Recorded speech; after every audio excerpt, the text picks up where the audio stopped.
రాజకీయ నేపథ్యం లేకుండానే కేవలం తన దీక్షాదక్షలతో ఉపరాష్ట్రపతి పదవి అభ్యర్థి వరకు ఎదిగిన అసమాన నాయకుడు ముప్పవరపు వెంకయ్య నాయుడు. నెల్లూరు జిల్లాలో ఎక్కడో చిన్న గ్రామంలో పుట్టిన ఆయన సంఘ్ సభ్యుడిగా, ఏబీవీపీ నేతగా భాజపాలో అడుగుపెట్టి నిరంతర పరిశ్రమతో ఏకంగా ఆ పార్టీ జాతీయ అధ్యక్షుడిగా పనిచేశారు. ఎమ్మెల్యేగా, ఎంపీగా, కేంద్ర మంత్రిగా ఎన్నో ఉన్నత పదవులను అధిష్ఠించినా ఒదిగి ఉండే వ్యక్తిత్వంతో అజాత శత్రువుగా పేరు తెచ్చుకున్నారు. తెలుగు రాష్ట్రాల నుంచి ఎంపీ కాకున్నప్పటికీ కేంద్ర మంత్రిగా ఆంధ్రప్రదేశ్, తెలంగాణకు తన వంతు సహకారం అందిస్తున్నారు. ముప్పవరపు వెంకయ్య నాయుడు తెలుగుగడ్డపై పుట్టి దేశ రాజకీయాల్లో 3 దశాబ్దాలుగా తనదైన ముద్ర వేసుకున్న దురంధరుడు. నెల్లూరు జిల్లాలోని చవటపాలెంలో 1949 జూలై 1న జన్మించారు. చిన్నప్పటి నుంచి రాష్ట్రీయ స్వయం సేవక్ సంఘ కార్యకర్తగా ఉన్న ఆయన క్రమశిక్షణ, నైతిక విలువలతో కూడిన జీవితాన్ని అలవాటు చేసుకున్నారు.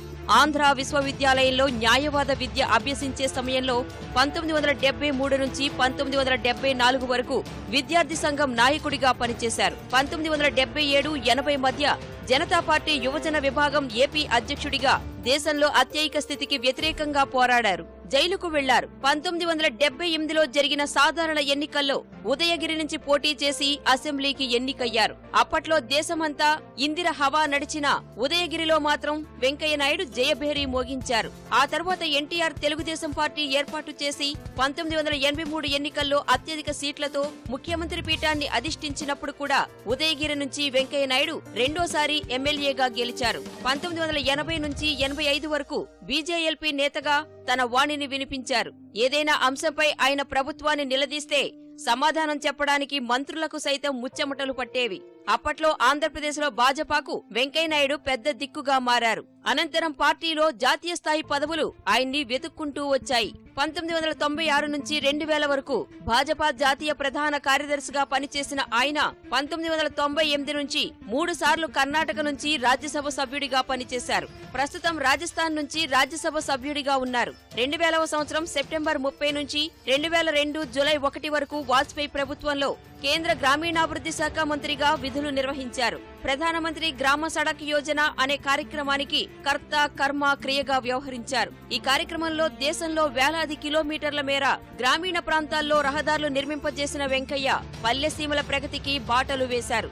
చిన్నతనంలో భాజపా అగ్రనేతలైన వాజ్పేయి, అద్వానీ ఆంధ్రప్రదేశ్ పర్యటనకు సంబంధించి గోడపత్రికలను అంటించిన వెంకయ్య నాయుడు 2002 జూలై 1న భాజపా జాతీయ అధ్యక్షుడిగా ఎన్నికై 2004 అక్టోబర్ 5 వరకు పార్టీ విస్తరణకు కృషి చేశారు. 2014లో ఆంధ్రప్రదేశ్ విభజన చట్టం పార్లమెంట్లో ప్రవేశపెట్టిన సమయంలో ప్రతిపక్షంలో ఉన్న ఆయన తెలుగువారి తరపున గట్టిగా గళం వినిపించారు.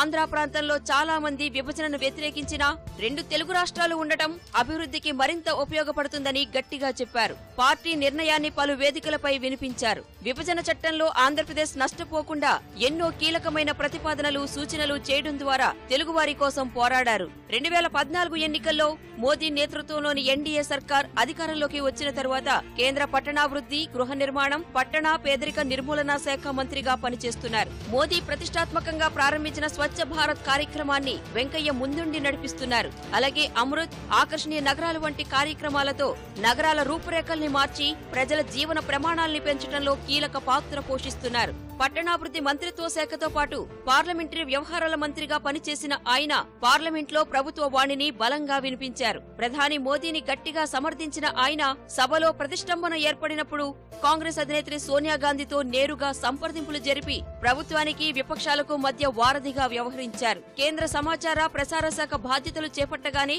ఆ శాఖకు జాతీయ విధానం రూపొందించాలని ఆదేశించారు. మోదీ పేరును మేకింగ్ ఆఫ్ డెవలప్డ్ ఇండియాగా అభివర్ణిస్తూ వెంకయ్య ఇచ్చిన నినాదం దేశవ్యాప్తంగా భాజపా శ్రేణుల్లో నాటుకుపోయింది.